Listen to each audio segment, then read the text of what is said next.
Isaiah chapter 6, verse 1 to 8. Noong taon na namatay si Hari Josias, nakita ko si Yahweh nakaupo sa isang napakataas na trono. Ang laylayan ng kanyang kasuotan ay nakalatag sa buong templo. May mga sirapim sa kanyang ulunan at ang bawat isa'y may 6 na pakpak. 2 ang nakatakip sa mukha, 2 rin ang paa, at 2 ang ginagamit sa paglipad. Sinasabi nila sa isa't isa ganito, Banal, banal, banal si Yahweh, na makapangyarihan sa lahat. Ang buong daigdig ay puspos ng kanyang kaluwalhatian. Sa lakas ng kanilang tinig ay nayanig ang mga pundasyon ng templo at ang loob nito napuno ng usok. Sinabi ko, kawawa ako, sapagkat ako ay isang makasalanan at mula sa isang lahing makasalanan.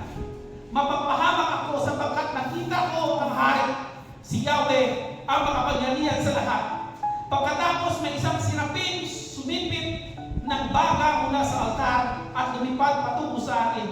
Itinampi niya ang baga sa aking mga labi at sinabi, ngayong naidampi na ito sa iyong mga labi, pinatawad ka na at nilinis na ang iyong mga kasalanan.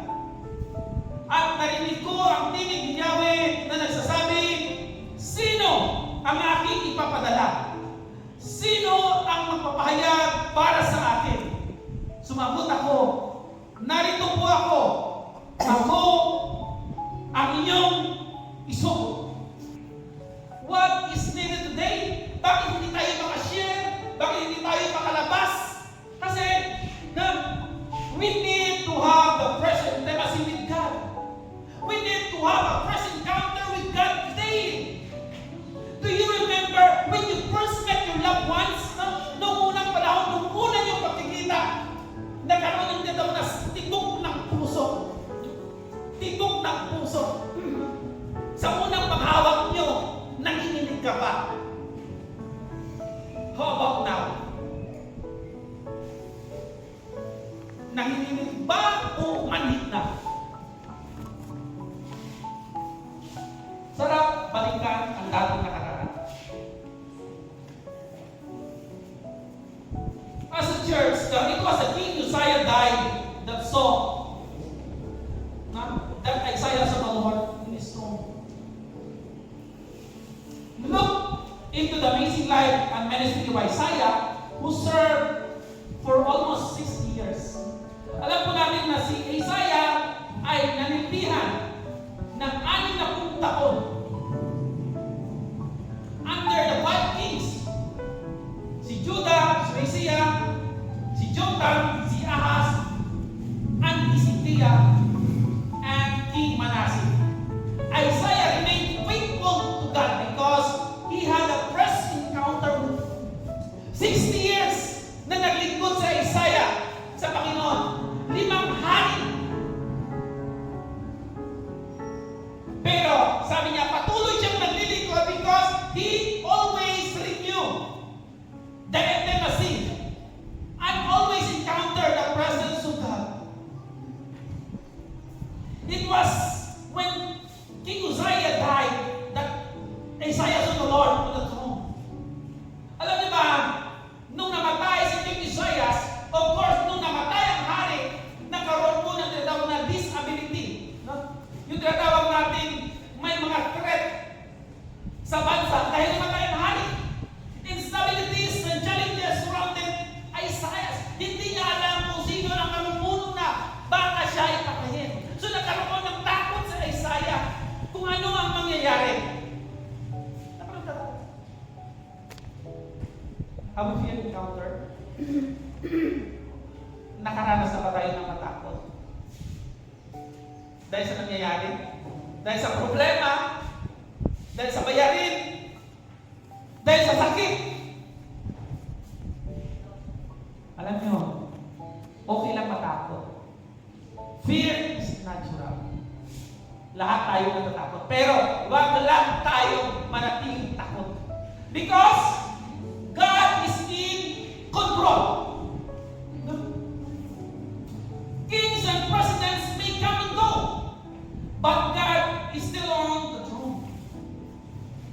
Bago na naman, mag-election naman, bago na naman. Baka magbago ang sinusuportahan ko. Sabi niya, remember, kings will pass away.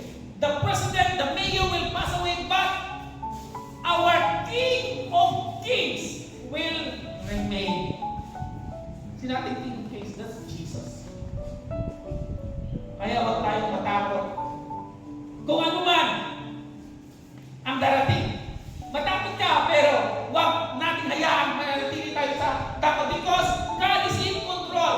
Kung ano mang mangyari sa mundo natin, ano mang nangyari sa church natin before, God is in control. There is no accident in your life.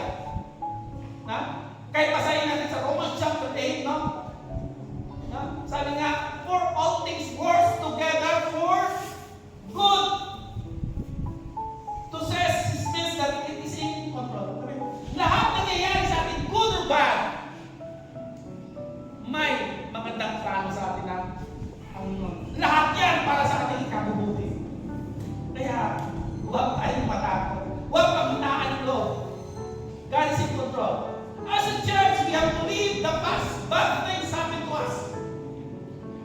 Kalimutan natin ang mga masamang nangyari in the past.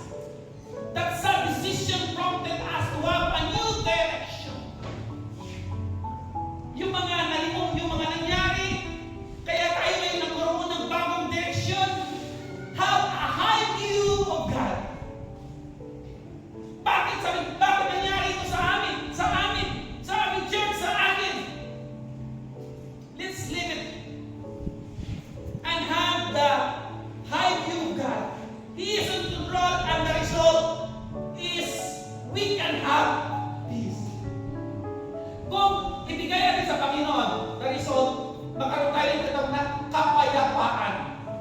Points us to the source of our confidence. Meron po tayo tinatawag na confidence. God is for us.